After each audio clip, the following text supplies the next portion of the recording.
କାହାର ସ୍ୱପ୍ନ ଥିଲା ସ୍ୱର୍ଗକୁ ଲିଶାଣି ଲଗାଇବା ପାଇଁ? ରାବଣଙ୍କର। ଭୀଷ୍ମଙ୍କର ପ୍ରଥମ ନାମ କ'ଣ ଥିଲା? ଦେବବ୍ରତ। ବେଦର ଶେଷ ଭାଗକୁ କ'ଣ କୁହାଯାଏ? ବେଦାନ୍ତ। କେତୋଟି ଉପନ୍ୟାସ ରହିଅଛି?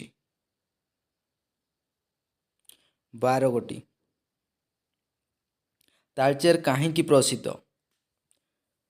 इसका सही आंसर है थर्मल पावर स्टेशन। ତା ନଦୀ କାହାର ସହାୟକ ନଦୀ?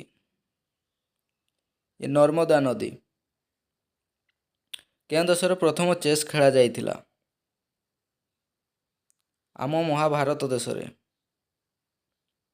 LBW କେଉଁ ଖେଳରେ ପ୍ରୟୋଗ କରାଯାଏ? କ୍ରିକେଟ। ବାବର ଶବ୍ଦର ଅର୍ଥ କ'ଣ? ବାଘ।